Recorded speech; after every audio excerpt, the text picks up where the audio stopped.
राजू, हा मला लय प्रश्न पडलाय बघ तो. त्याचं काय उत्तरच सापडे ना मला. कुठला प्रश्न? अरे तो परवा बोललेलो मी. तो प्रश्न हा 2 दिवस झाला त्या प्रश्नावर विचार करतोय मी. अजून मला त्या प्रश्नाचं उत्तर सापडलेलं नाही. काय करायचं, काय प्रश्नाचं उत्तर असेल असेल असेल काय कळना. शिव पाहुणा कोण आलाय आपल्या नवीन गावात? कोण? शिव. हो हा ते काय ते तुझ्या आपल्या ओळखीच आहे काय? नाही नाही नाही नाही.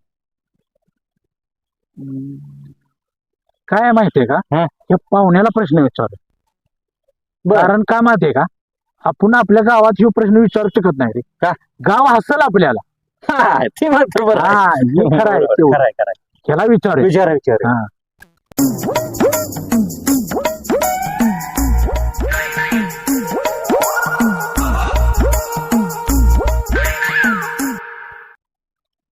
नमस्कार नमस्कार. नमस्कार. हा पाहुणा, ह्या गावात नवीन आहे काय? होय होय. होय. पाहुणं, तुम्हाला एक प्रश्न विचारू का? विचारा की.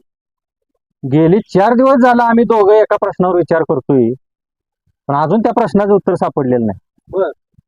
त्याचं उत्तर देशील का? येतो की. सागर, हा. तुझं काय आहे ते त्याला एकदा सांगून टाक. माझा फक्त एवढा प्रश्न आहे बघा, कोंबडी आधी का अंडा आधी? पाहुणं, मी या भागात नवीन आहे हो, मला काय माहित नाही हो. या भागातल्याच माणसाने विचारा काय no.